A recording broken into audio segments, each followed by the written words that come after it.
아멘. 여러분 그 가정 예식서 하나씩 받았죠. 나눠드리려고 했는데 우리가 이렇게 명절을 맞이하면서 전에는 저도 사실은 명절 휴일 날은 더 뭐 특별 이런 때일수록 더 영적으로 무장하면 좋은 걸로 했기 때문에 초기 목표에는 뭐 집회를 한다든지 아니면 하여튼 여러분 명절날 집에 있는 것이 부끄럽게 만들 정도로 교회 행사를 이렇게 했었습니다. 그러나 어느 날부터인가는 사실은 오늘도 우리 자봉팀 모든 분들이 다 오늘 또 오전에 만나고 늦게 가고 또 저녁에 오신 분들 거의 예배 드리는 분들이 교회에 1인 매덕을 하는 그런 분들이에요. 정작 사실은 일주일에 한 번 정도 예배 드리는 분들도 많이 있지만은, 그래서 특별히 이런 명절날만큼이라도 이제 가정에서 모임을 갖다가 오늘 수요 예배다 나 교회 가야 된다 했을 때 믿음이 약한 우리 자녀들이 많이 불쾌하게 생각하는 경우가 많아요.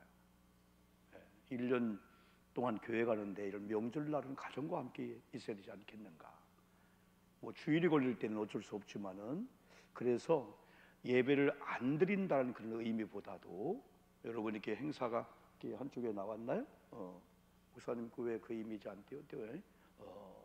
여러분 지난번 나눠드린 이 안내장을 보면은 이제 내일 새벽은 우리가 합니다. 그렇죠? 내일부터 정규 휴일이지만은 또 금요일 날 하루 이제 새벽하고 심야 기도회를 우리가 교회에서 공식으로 안 모입니다. 자유롭게 와서 기도는 할 수 있겠지만은, 그리고 월요일 날 화요일까지 휴일이기 때문에 4일 날이죠. 수요일 날 새벽하고 이제 수요일 날 저녁 예배를 정상으로 드릴 겁니다.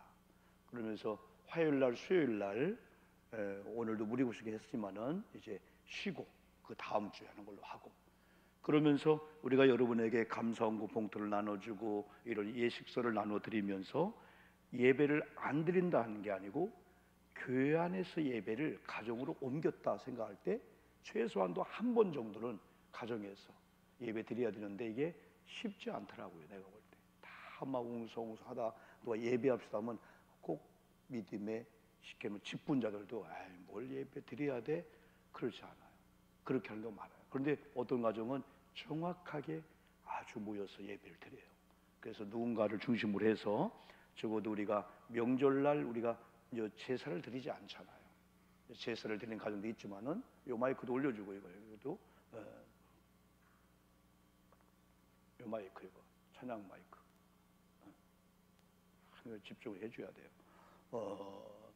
그래서 우리가 교회에서 드리는 이 예배를 가정에 드린다. 우리 목사님이 숙제를 준 거예요. 숙제를. 그래서 교회 안에서 예배가 가정에서, 우리가 새벽 예배도 금요일 날 우리 안 드리죠. 또 금요일 심야 기도회 안 하잖아요. 또 월요일 날 새벽 안 하지요. 화요일 날 새벽 안 하지요. 그래서 한 번이나 가정에서 한번 중심으로 해서 모여서 다 안 모여도 괜찮아요. 때로는 식구들 다 있을 때 함께 해도 좋지만은 그게 어렵다면은 하고. 근데 옛날에는 우리가 명절날 되면 제사로 다 모였잖아요. 제사로. 근데 이제는 추도예배를 된다면은 추도예배로 다 모이는 거예요. 그래서 이 예식서를 많이 카피해 놨으니까 저 같은 경우도 한 20장 정도를 가져가요. 그래서 제가 예배가 인도자 될 때는 다 나눠주면서 이걸 보면서 거의 뭐 15분 정도, 뭐 10분이면 끝나니까요. 설명 오래 하고 그러지 안 해야 하니까 이렇게요. 그래서 이 예식서를 다 나눠주면서 먼저는 여러분들이 이걸 알아야 돼요. 추도 예식, 추모 예식. 원래 이 예배라는 용어를 추모 예배로 하면은 좀 안 돼요. 예배학에서는. 예배라는 그 의미는 아주 하나님께 드리는 이런 주일 예배나 수요 예배나 이런 예배는 돌 같은 거 생일을 할 때는 아무래도 중심이 있잖아요. 그런 면에는 예식이라고 표현해요. 예식이라고. 그리고 우리가 이렇게 공식 교회 드릴 때는 예배라고. 그래서 돌 예식 혹은 장례 예식, 또 심지어는 교회가 어떤 행사를 할 때도 그 예배라는 의미, 뭐 부흥단장을 했을 때 축하할 때 예식이라 하는 게 뭐 사실은 맞아요. 공적인 예배 외에는. 그리고 어떤 분은 예식을 하면 좀 뭐가 떨어지는 것처럼 생각해서 예배라고 뭐 해도 괜찮겠지만은 엄밀히 말하면은 뭐 고회라든가 이런 뭐 설날, 명절날, 성묘 이런 예배를 뭐 추도 예식 혹은 추모 예식. 그런데 엄밀히 말하면은 추도라는 표현보다도 추모라는 표현이 더 나아요. 그 교회는 추모 예배 드립시다. 그래서 일단은 가정에서 추모 예배가 명절날 뭐 10시든지 9시든지 혹은 11시든지 딱 정해지면은 가족이 다 이렇게 모이잖아요. 그럼 누군가가 이렇게 사회를 보기도 하고 또 그렇지 않을 때는 혼자 다 이렇게 집례하기도 하고, 그래서 순서를 한번 다 나눠준 다음에 찬송가 몇 장 할 걸 미리 한번 이렇게 불러보고, 또 우리 말씀은 이대로 그냥 읽어주면 되니까 그렇게 하고, 그러면서 나중에 이게 헌금 시간 있잖아요. 그러면 우리 여러분 주일날 나눠드리는 그 헌금 봉투가 있는데 거기다가 가족이 천천히 헌금하면요, 아이들도 헌금 다 합니다. 명절날 설날 때 우리가 예배 드리면서 헌금을 하면은 4살짜리 5살짜리도 세뱃돈 받은 것 중에서 5만 원, 때로는 어른들은 5만 원 헌금을 해요. 그럼 이게 모아지면 이게 30만 40만 되면은 이걸 일단은 고향 교회로 보내자는 거예요. 예. 만약에 여기서 우리끼리 모이면 할 수 없죠. 그러나 우리가 고향을 찾아간다든지 고향의 어르신이라든지 이렇게 모이면은 해서 고향 교회 다니는 큰어머님이나 아니면 거기 누구 삼촌 들여서 우리 가족 이름으로 봉헌하게 되는 거죠, 여러분요. 그래서 저는 어른들이 많은 여러분 우리 교회지만은 이런 설날이나 추석 되면은 고향에 있는 분들은 고향을 찾아가, 다 고향을 찾아가자. 고향을 찾아갈 때 두 가지를 하는 거예요. 이렇게 추모 예배를 드리면서 헌금한 헌금이 5만 원, 10만 원이든지 우리 가족 이름으로 고향 시골의 교회 이렇게 하는 거죠. 그리고 목사님을 한번 살펴보는 거예요. 여러분이 섬겼던 목사님이든 누구든 우리 가족이, 부모님이, 우리 큰어머님이 뭐 거기서 추모 예배 드리면은 한 번쯤은 고향 목사님을 찾아가는 거예요. 작은 선물 하나 가지고. 어떤 경우는 교회에서 준비를 해주는 경우도 있어요. 교회에서 고향을 찾는 분들한테는 우리 교회에서 비싼 거 아닐지라도 이런 선물들 이렇게 해요. 왜냐하면 이 선물이라고 하는 것은 어떻게 보면은 우리 마음이잖아요. 저도 사실은 목사기 때문에 분에 넘치는 선물을 많이 받습니다. 그러나 또 선물을 받으면서 저희 아내나 우리는 11조를 생각해요. 그래서 어떻게 보면은 너무 힘들어, 명절날. 왜 많은 사과, 요즘 사과도 얼마나 비싸요, 그죠? 배 또 아니면 뭐 이러고 저러고 많이 받아요. 그러면은 그 나름대로 저희 아내와 11조를 생각해. 그러니까 현금은 안 들어가는데 11조를 또 해야 되는 거룩한 부담이 있는 거예요. 때는 많이 하죠, 11조를요. 그러면서 또 저는 저 나름대로 명절날 되면 한 달 전부터 준비합니다. 우리 큰어머님에게는, 우리 막내 이모에게는, 우리 장인어른에게는, 또 우리 애들한테는 어떻게 될까 하면서 이렇게 저렇게 긴축하고 준비하고, 또 저도 나름대로 선물을 한 50개 정도를 준비합니다. 준비해서 저도 선물해 줄 분들, 또 제가 또 맡은 그 총무가 있기 때문에 또 나름대로 그 목사님들은 공금으로 하는 거 있고 또 개인적으로 하는 걸 정확히 구분합니다. 여러분 교회에서도 교회에서 하는 게 있고 또 제가 하는 게 있고 그걸 정확히 구분합니다. 여러분들은 다 하면은 교회 헌금으로 하는 것 같지만은 아닙니다. 어떤 경우는 제가 하고, 그래서 그거는 크지 않을지라도 정말 저와 우리 아내의 그 사랑을 담아서 여러분 하기 때문에 받는 분들은 저도 그렇고 선물 내용을 보는 게 아니라 그분의 마음을 봅니다. 그래서 여러분들에게 때로는 일일이 답장하지 못하고 문자하지 못하는 걸 여러분 다 이해해 주시고, 그러면서 우리가 명절날 되면은 우리가 어쨌든 저는요 지금도요 옛날에 사실은 양말도 신기 어려울 때가 있었어요. 왜? 하도 많고 나니까. 하도 명절날 되면 설날 되면 우리가 태우기도 하고 얘는 다 이렇게 기어 신었잖아요, 여러분요. 근데 우리 큰어머님이 공주에서 지금은 포목점을 큰어머님의 이제 아들 장모님이 하고 계시지만은 그때 양말 이런 장사를 한 거야, 시장터에 가게가 있으니까. 그럼 그때 양말을 몇십 개 갖고 와서 다 막 조카들 나눠주는 거예요. 다 이렇게 옷도 나눠주고 얼마나 그때 이게 좋았던지. 그래서 저는 사실은 양말에 대한 그 그리움이 많이 있다고 했잖아요. 그래서 양말도 그렇고 뭐 제 모든 것들이 뭐 하루에 이제 하나씩, 어떤 경우는 2개씩 되기 때문에 제 아내가 그런 면에 은사가 있어야 돼요. 양말이 한 50개 정도가 있어, 50개. 여름은 여름, 겨울은 겨울대로 계속 양말을 바꿔 신으니까. 그리고 속옷도 거의 하루에 한 번, 2번을 하기 때문에 그런 쪽에 아주 제가 이렇게 좋아요. 그래서 누군가가 이렇게 양말을 선물해 주면은 옛날이 생각나면서 너무나 이게 푸근한 게 있어요. 비싼 거 아닐지라도. 그런데 여러분 양말도 어떤 건 비싼데 양말이 신을 때 못 신는 양말이 있어요. 어떤 양말은 미끄러워요. 막 미끄럽고. 근데 오히려 모래내 시장에서 여러분 이렇게 뭐 10,000원에 뭐 30컬레 발목 다는 거 이런 것들이 더 좋을 수가 있어요. 이렇게. 왜 이 착지감이 다 있으니까 다 그렇기 때문에. 그래서 어떻게 보면 선물이라고 하는 것은 선물의 어떤 비싸고 그걸보다도 선물을 주시는 분을 생각하니까 이게 고맙다. 이게 내가 받으신 자격이 안 되는데. 그런데 또 하나님의 은혜가 되면은 이렇게 또 나름대로 저도 애경사가 있고 많이 있잖아요. 그래서 교회가 제가 이렇게 있지만은 나는 그래요. 진짜 저와 여러분들이 하나님의 그 뜻에 마음 맞게 하면은 하나님이 또 거기에 필요하도록 까마귀를 보내서 마치 먹이시듯이 반드시 그게 있어요. 그게 하나님의 역사가 있어요. 그래서 저는 어떻게 보면 또 동쪽으로 갈게 서쪽에서 왔구나. 그러면서 또 11조 할 거리도 하나님 또 허락해 줬고 나름대로 또. 그래서 모자람도 없고 덜함도 없고 오늘은 뭐 빼지도 말고 하지만 새벽에 그런 말씀했지만은 바로 그거구나.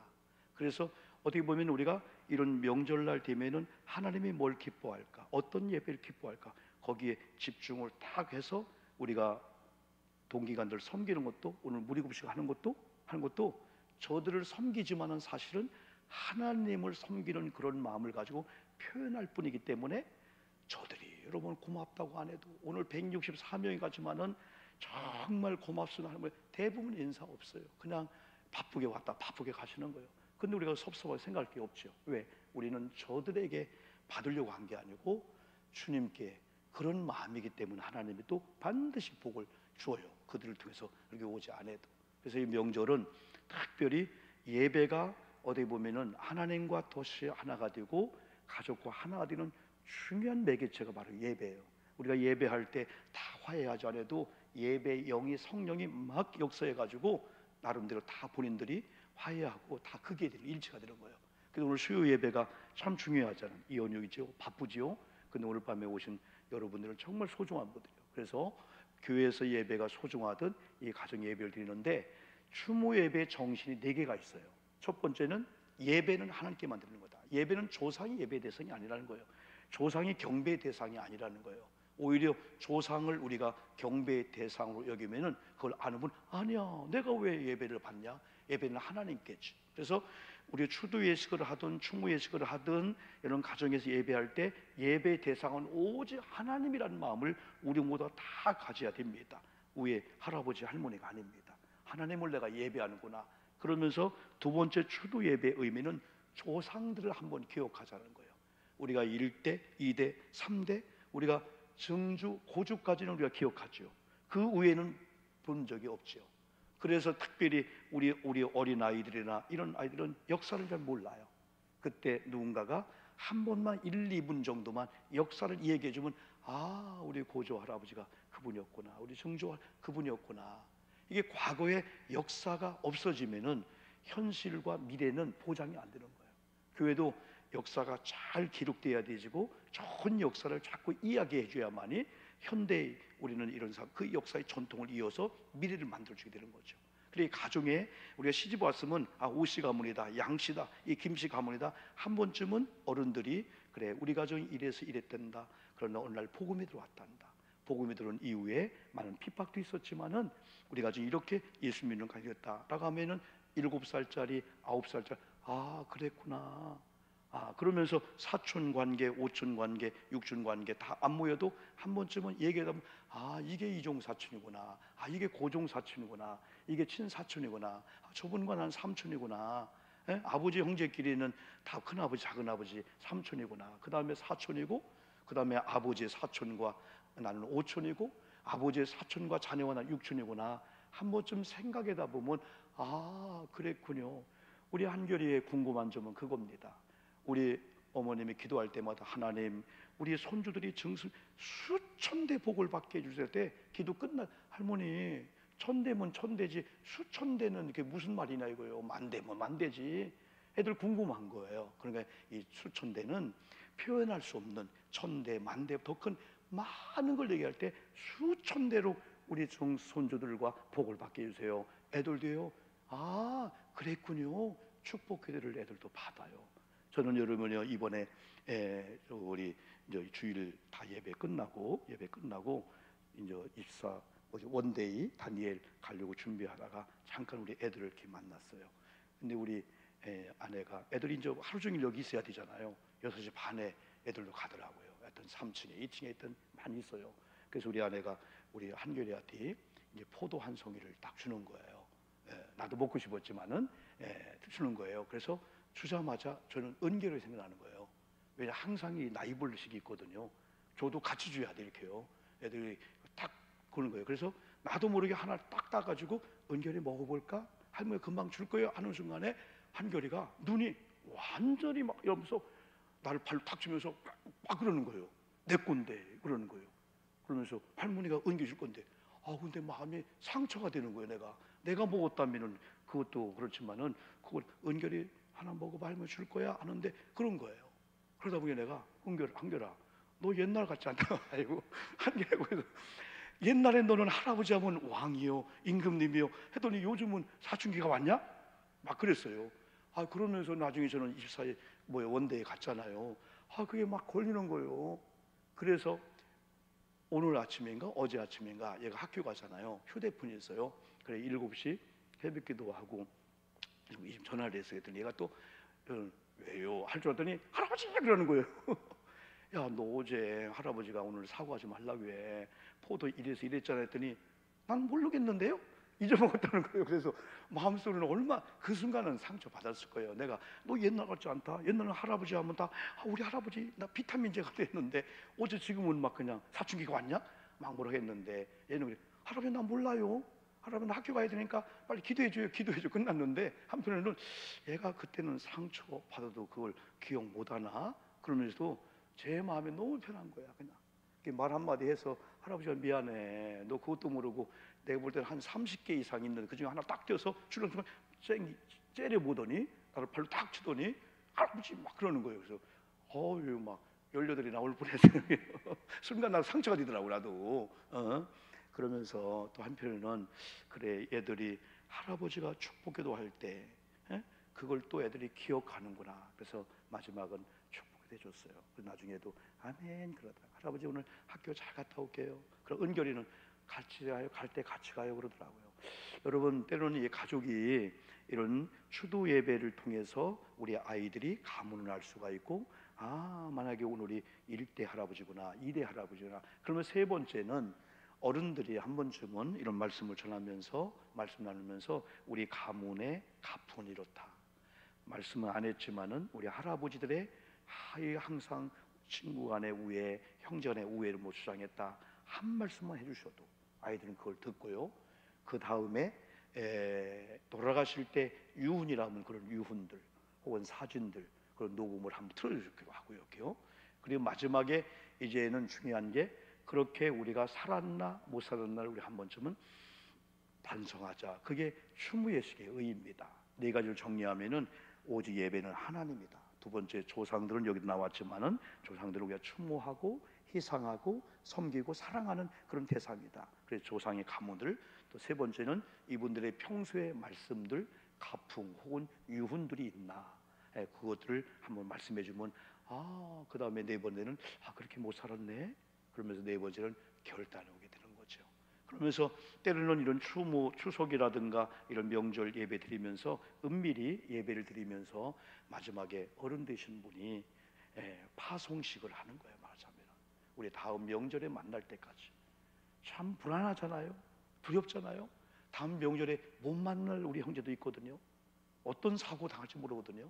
우리 서로 기도하자. 그래 가족의 단톡방이 있잖아요. 여러분 단톡방이 몇 개나 됩니까?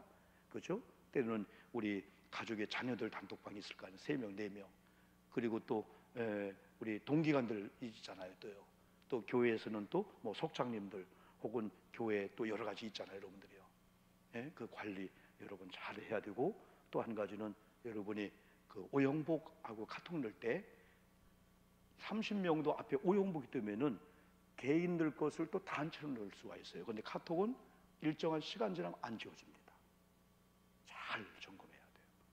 카톡에 어떤 내용을 할 때는 10번, 7번 그냥 보내면 안 돼요.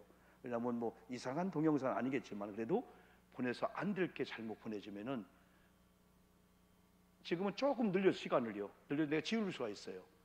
나만 보기 지울 수가 있고 전체. 그런데 일정한 시간이 한 몇 분 지나면은 안 지워져요. 나도 안 지우고. 근데 여러분의 톡방에 지울 수가 있죠. 그러나 카톡에 남아 있어서 다른 사람은 다 여전히 보고 있는 거예요. 그래서 우리 항상 조심하되, 그러나 이런 여러 가지를 통해서 우리가 한 번쯤 우리 가족의 하나됨을 우리가 경험하게 여러분 되는 거죠. 그러면서 우리가 가장 중요한 여러분 두 가지는 하나님을 경유하고 하나님을 섬기는 이런 가정의 명절, 그러면서 눈에 보여지는 부모 형제를 사랑하게 되는 그런 계기. 때로는 명절날 한 번 만나고 작은 선물 하나 주는 것도 동기간 속에서 풀어질 수가 있어요. 자주 못 만나는데도 그래, 명절은 참 좋은 것 같아요. 그래서 저도 이 명절 되면은 많이 만나고 제가 역할을 해야 되는데 상황상 만나지 못하고 역할 못하는 동기간들, 이런 분들을 때로는 이런 작은 선물 하나를 통해서, 작은 만남을 통해서 1년에 한 번 만나도 이해가 되어지는, 여러분 옛날에 자주 만났던 우리 막내 작은 아비들, 삼촌들, 우리 또 숙모들, 그 사촌들 못 만나잖아요. 특별히 결혼 예식 때 외에는 못 만나고, 지금은 설 명절도 이제는 옛날처럼 다 모여 못 모여요. 모일 수가 없어요. 다 흩어지기 때문에 더 못 나게 되는 거예요. 그러나 이런 때 우리가 한번 카톡을 통해서 혹은 서로 전화를 통해서 혹은 영상을 통해서, 오늘도 우리 홍사영 장로님은 오늘 계속 봉사하러 오시면서 갑자기 우리 광경들을 동영상 촬영하더니 캐나다인가요? 강희자 권사 보내더라고요. 근데 강희자 권사님 그걸 보고 금방 문자 온 거예요. 아, 목사님도 잘 계시군요, 사랑합니다. 저 보여주더라고요, 여러분요. 그걸 통해서 아, 우리 장로님이 봉사의 현장에 가서 봉사하시는구나. 아, 지금도 누구누구 얼굴 몇 명 보여주니까 거기서 저 보고도 답장이 왔더라고요. 목사님 안녕하셨죠 하면서 얼마나 타국에 기쁘겠어요, 여러분들이요. 그러나 여러분, 이런 명절 기간에는 두 가지 큰 흐름이, 하나는 하나님을 경유함으로 우리 동기간들을 어떻게 사랑을 표현하자, 말로 표현하든 카톡을 표현하든 다 표현하자. 어차피 한 배를 타고 같이 가야 되기 때문에 이건 분리되면 안 된다. 하나님 원하는 게 바로 그거입니다. 그러면서 여러분들이 이 예식서를 중심으로 해서 먼저 기독교 제례의 의, 그리고 조상은 예배와 경배의 대상이 될 수 없다. 한번 쭉 읽어줘도 괜찮습니다. 추모의 대상이요, 존경의 대상이요, 자랑스러운 대상이다. 예배 대상은 아니지만은 우리가 추모할 분, 그리고 존경의 대상, 그리고 자랑스러운 우리 부모님, 할아버지였다라고 하는 그런 의식을 우리가 갖는 거죠. 그래서 오직 예배 대상은 여기 유인물 나왔어요. 삼위일체 하나님, 예수님, 성령입니다.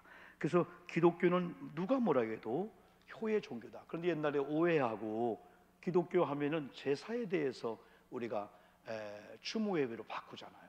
그러나 유교적인 풍습을 가진 우리 가정의 어른들은 기독교는 불효라고 하는 거예요. 왜? 그분들이 생각할 때에는 뭐냐면 죽으신 조상들을 절을 하고 음식을 만들고 그 중국에서 온 그 제사법에 따라서 해야만이 그걸 줄 알았던 거예요. 그러면서 어른들이 기독교는 서양 종교라는 거예요. 사실은 제사법은 우리나라 전통이 아니에요.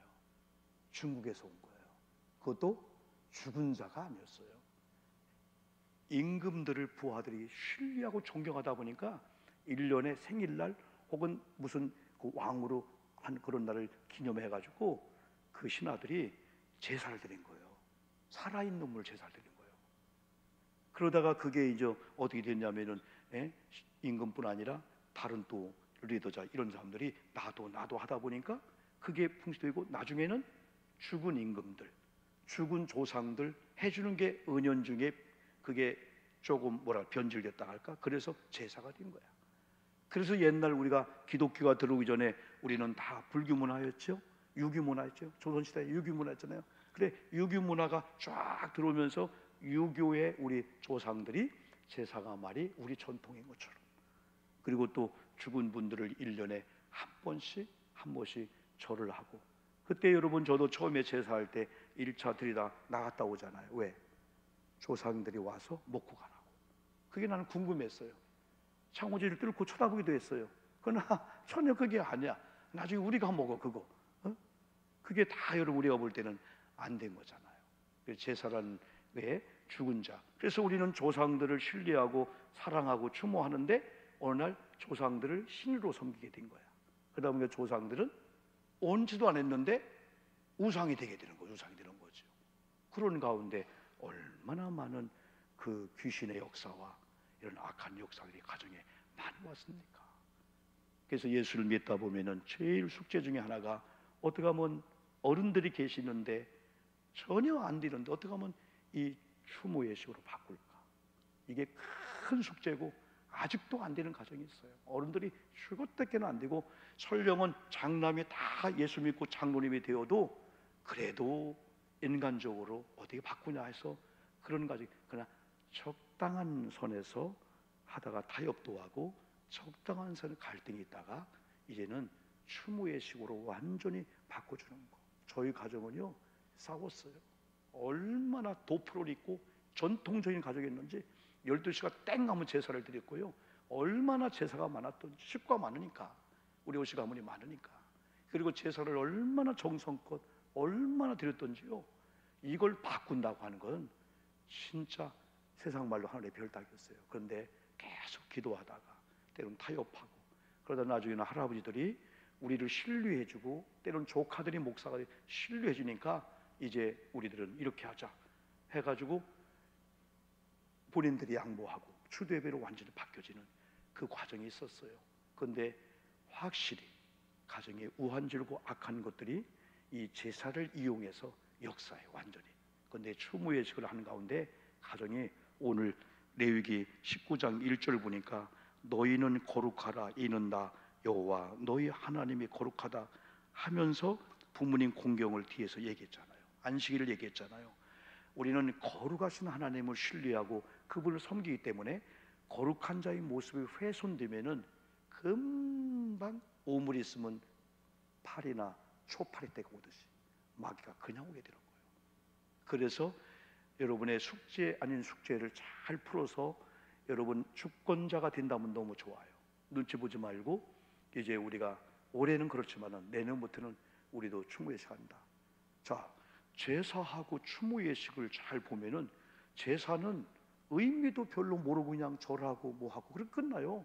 근데 추모 예식은 이런 순서가 있고 이런 또 이런 순서지가 있고 하다 보니까 유교 믿는 사람도 와 추모 예식이 제사를 안 드리는 줄 알고 불효라겠는데 아 이렇게 또 조상들을 생각하는구나. 그리고 결국은 음식은 또 결국은 조상들이 먹는 게 아니잖아요. 그러면서 음식을 꼭 필요하다면은 옛날 우리 할아버지가 아버님의 좋아하던 음식을 만들어 놓고 우리가 먹는 거잖아요. 상을 차리지 않아도. 지금 그럼 우리가 예배상에 있으면 예배상에다가 뭐 국화꽃 하나 놓기도 하고 그러면서 가정을 좀 추모 예식식으로. 그래서 여러분 여기 얘기한 대로 부모님을 섬기는 것은 생전에 순종하며 봉양하는 것이다. 구원받고 돌아가신 후에는 영원히 하늘나라 가셨기에 그분을 추모하며 하나님께 예배하는 것이다. 유교적인 문화하고 이 불교나 이런 문화하고 기독교 문화 다른 게 하나 있어요. 우리는 죽음은 죽음으로 갈 곳에 가는 거예요. 그러나 유교적인 문화는 배회하는 거예요. 귀신들이 조상들이 배회하는 거예요. 그러니까 제사할 때 잘 온다는 거예요. 그래서 제사를 잘못 드리고 나면은 조상들이 슬퍼한다는 거예요. 근데 어느 조상이 슬퍼 해코지를 하겠어요? 그렇게 믿고 있는 거예요. 근데 그게 조상들이 그러는 게 아니고 우리가 제사를 드릴 때 귀신들이 역사하게 되는 거예요. 귀신들이 와서 마치 조상인 것처럼 마치 차려놓은 밥을 먹듯이 그래서 조상들이 이게 아니고 귀신들이 역사하다 보니까 막 우한줄고 막 더럽고 추악한 일이 가정에 얼마나 많지 몰라요. 가정이에요. 저는요 어느 가정이요 1대가 2대가 3대가 자살의 영이 역사하는 가정이었어요. 자살의 영. 할아버지가 아버지가 또 손주가 이게 있고요. 저는 한번 여러분 집회를 갔는데 귀신 축사도 옛날에 많이 했잖아요. 귀신이 들렸는데 할머니가 나중에 나갔어요. 나갔는데 나가기 직전에 그럼 한 번만 기회 달라는 거예요. 누구냐? 우리 누구 하나만 내가 들어가서 내가 일을 하고 하겠다. 안 된다. 그 학생이 신학교 갈 학생이었었어요. 손주인가 신학교 학생이었어요. 안 된다. 너 어디서 왔냐? 되게 어디서 왔냐 물어보면 금강산에서 왔다고 해. 대개 귀신들 물어보면 금강산에서 태백산 어디 여기 한라산 왔다 가네. 금강산 북한에서 왔다 가는 거예요. 그런데 정말 예수의 이름으로 귀신을 물리친 다음에 이 할머니가 거품을 품고 막 뒹굴다가 돌아와서는 정신을 차리더니 이제 살았다는 거예요. 그런데 신비한 것은 그 가정은 40살만 되면 죽었어요. 40살만 되면 큰아버지나 조카들이. 근데 얘 하나가 지금 이제 그 40살 되기 신학교 가서 할 사람이 나중에 예수의 이름으로 신학교 가고요. 이런 귀신의 역사가요, 찬양 기도할 때 역사하지 못해요. 그래서 이번에 명절은 이런 귀신이 역사하지 못하도록 우리가 영적으로 딱 먼저 중보기도로 먼저 가기 전에 기도로서 부모님, 형제를 기도를 해줘야 되고, 여러분 딱 가면은 예수의 이름으로 가정을 다 한번 청소를 해야 돼요. 찬양을 하고 기도하고 방방마다 다 좀 영적으로 그런 분위기를 이제 만들어 놔야 됩니다. 그래서 오늘 여기 말씀드린 대로 여러분 그런 얘기 했잖아요. 사후 3매주보다 생전의 1매주가 낫다. 이건 불교인들도 그 얘기를 하는 거예요. 일반 사람들도. 돌아가셔서 술 석잔보다도 살아계실 때 술 한 잔이 낫다. 이건 일반적인 얘기 같죠. 그래서 우리가 살아계실 때 한 번 더 찾아뵙고 살아계실 때 한 번 더 사랑하는 거, 이게 더 중요하다는 거예요. 돌아가신 다음에 그것도 중요하지만, 그래도 우리가 돌아가신 다음에 우리가 어떤 성묘라든가 그런 걸 거부하는 거 아닙니다. 성묘도 가십시오. 또 우리가 또 다 이렇게 추모원도 가셔서 그걸 생각하면서 추모의식, 하나님을 경배하면서, 때로는 이분 때문에 복음이 들어왔구나, 그분을 추모하고 희생하면서 얘들아 아버지의 뜻을 알지, 우리 살아야 돼, 이렇게 믿으셔야 돼. 그래서 딱 자부심을 가지면서 때로는 아버지가 우리 부모님이 못한 그 일에 대한 그 책임감을 자녀들이 갖고, 우리 아버지가 못한 그 일을 내가 하리라. 결국은 신앙적으로 다 우리가 교훈을 받게 여러분 다 되는 거죠. 마지막 한 절만 우리가 한번 읽고 마치겠습니다. 출애굽기 20장 12절 말씀입니다. 화면 한번 읽어볼까요? 시작. 네 부모를 공경하라. 그리하면 네 하나님 여호와가 네게 준 땅에서 네 생명이 길리라. 신약에도 많이 나왔습니다. 그래서 우리는 하나님을 섬기는 자들이, 우리 직분자들이, 동기관들이 모이든 안 모이든 하나님은 잘 믿는데 부모님 섬기는 건 빵점이야 하면 안 됩니다. 그래서 우리 크리스찬들이 조금 더, 때로는 우리 시부모님들이나 시어머니 입장이라면은, 우리 또 장모님, 장인 입장이라면은 이렇게 바랄 수도 있지만은 우리가 더 그냥 다 이해해줘야 돼요. 비교하지 말고 우리 며느리 입장, 우리 또 사위 입장, 또 우리 애들의 입장을 이해해주면서 크리스찬들이 좀 넓은 마음을 가지고 이런 추석 명절이 이렇게 포용도 해주는 그런 계기. 그러면 악한 것들이 역사를 못한다겠죠. 그래서 그 레위기 19장 말씀이나 또 여러분 이 출애굽기 20장의 말씀은 하나님을 경유하는 자들은 하나님의 거룩성이 뭔가를 알고 하나님의 거룩성이 임하기 때문에 하나님의 거룩성을 훼손하는 그런 일에 대해서 아주 민감합니다. 그런 면에 영적으로 흐리지 않아요. 그래서 악한 것들이 역사할 수밖에 없는 그런 것을 잘 관리해요. 그게 하나가 부모님 효도예요. 부모님 효도. 이름에도 불구하고 부모님 효도예요. 이 부모님 효도는 이름에도 불구하고는 뭐냐면은 부모님들이 영향을 주기 때문에, 지금은 부모님이 영향을 못 주기 때문에, 우리 부모님이 뭐 요양원 뭐 계시고 뭐 유산 있고 없고 그걸 떠나서 하나님께서 내게 저 부모님을 통해서 이 땅에 생명을 줬고 태어나게 했고, 또 하나님은 저마다 부모님에게 하나님의 이 권위를 줬단 말이에요. 그래서 부모님께 불효하면은 하나님의 이 권위가 훼손되는 거예요. 하나님의 영광을 가리는 거예요. 그래서 안 되는 거예요. 그리고 또 이 부모님과의 관계는 축복의 선입니다. 그러면 우리가 부모님 관계가 중요하다면 우리 아들들이 어떻게 하면 이 아들들이, 내가 부모잖아요. 우리 두 사위와 딸이 어떻게 하면 이 애들이 진실로 하나님을 섬기는 마음을 가지고 나를 섬길까? 섬김을 받으려고 하는 게 아니라 가르쳐야 된다는 거예요. 저는 이런 명절 되고 이렇게 하면은 우리 아이들이 시댁도 하지만은 때로는 저를 따라가요. 저를 따라가면은 제가 가는 장소가 우리 장인어른이에요. 그러면 제 사위는 내가 장인인데 내가 장인어른 하는 걸 보고 우리 사위는 또 배우는 거예요.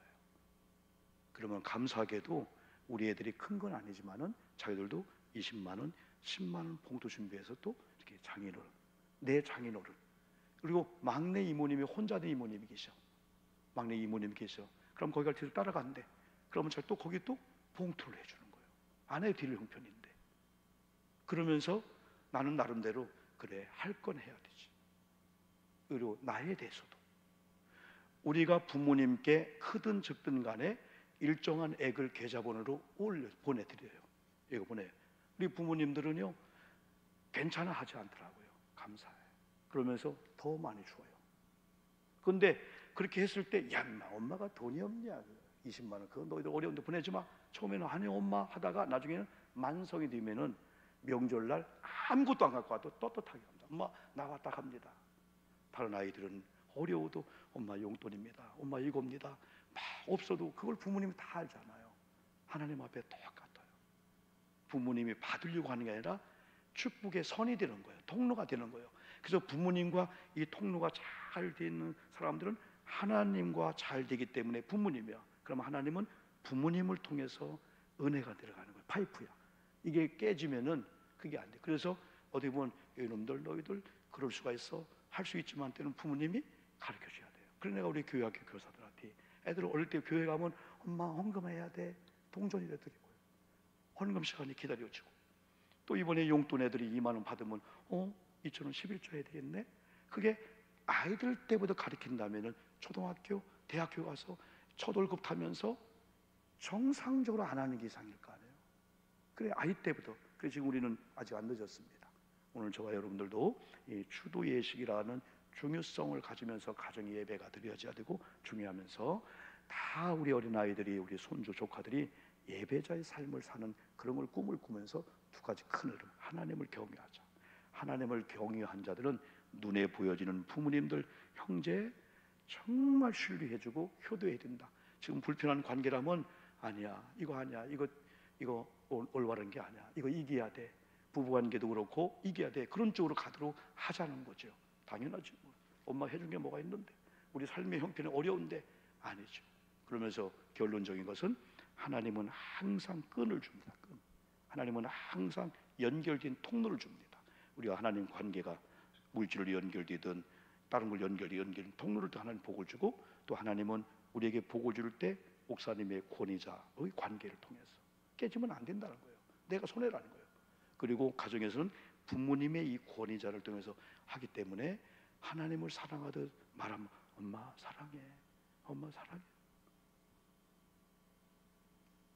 말부터 우리가 조금 순하면 좋겠어요. 엄마들이 속에서 울어요. 딸이 엄마를 뺏겨야 사랑하고 안 돼요. 농담일지라도 엄마 사랑해, 엄마 내가 있잖아, 엄마 절대 내가 사랑할게 엄마. 그 말 한마디가 엄마나 눈시를 뜨겁게 만들어요. 그래, 우리 가족끼리 우리 얼마나 많이 만나겠어요? 이제 연세가 되신 분들은 사실은 밤새 안녕이라 하잖아요.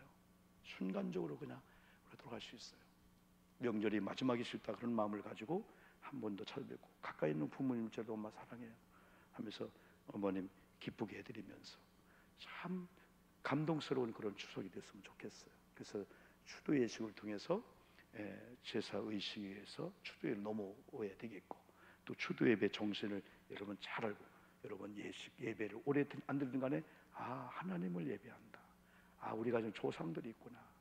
어느 순간에 우리 가정에 이제 우상이 무너지고 복음이 들어왔구나.